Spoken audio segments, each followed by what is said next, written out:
Hey, it's Paul. Happy Memorial Day and welcome back to B&B Talk. Before we get started, I want to do a special shout out to the Netherlands, Italy, and Australia. Thanks for all your support, and I want to get you to subscribe. Please don't forget. It's another crazy one, so I'm going to jump right into things. The first thing we see is Ivy, and she's catching up with Caroline and Ridge.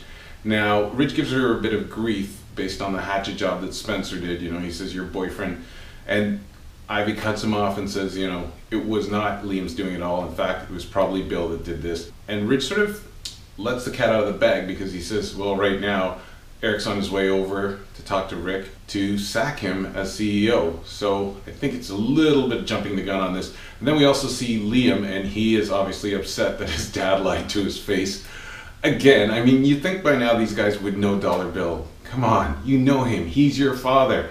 And but he's upset that he put his reputation as president at stake, and he makes him look stupid because he didn't know what's going on, and he's the president of the company. But Bill says that he changed his mind, and he said that it's his company. In the end, Dollar Bill always plays this card. It's mine. I do what I want with it. And Liam shows him all the articles that show that the public is not responding well to Spencer, but Bill counters with how much money they're making. He's got the classic lines. He turns to Liam and he says, open your eyes, Bambi. He says, look around, this is Spencer Publications. He also goes one further and says, you know what, if you don't like it, I heard they're hiring at Boy Scout Monthly. I mean, this guy is filled with lines. And eventually he takes off because his son doesn't want to go out to lunch with him. We also see Rick, and Rick is bending knees, pleading with his dad. He brings up the fact that Ridge stole both their wives. I mean, how do you do this?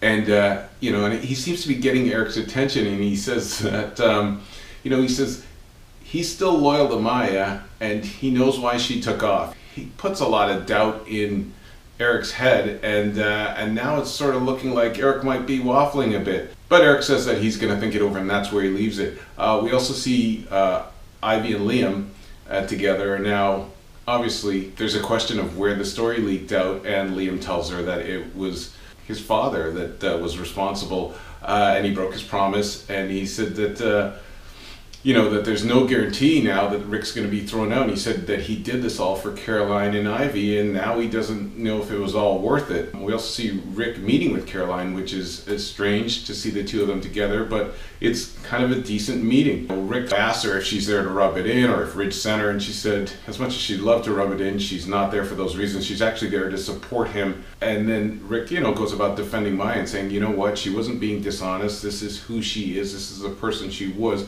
I wish she would have told me sooner, but she's not dishonest. He also says that she walked out because of his reaction or lack of a reaction, and that she was scared of what all the publicity was going to do, and she was looking out for him. But he also tells her that don't kid yourself, Ridge is using this as a way to get him thrown out as CEO. But he tells Caroline he's not intimidated by Ridge at all.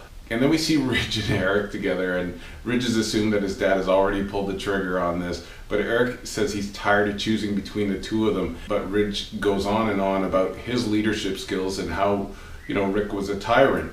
But Eric brings up the fact that Ridge never had an eye for a profit where Rick does. So he really has eye on profit, eye on creativity to choose from, and he doesn't like being in this position. And in the end, Ridge makes his final plea and says he wants to run the company just like his dad wanted him to, and he wants to run it the same way his dad did, and that's where we leave things. So Eric's got another big decision to make, and it's not the first time he's been in that position. Don't forget, subscribe, follow us on social media. It's B&B Talk, it's Paul, have a great day.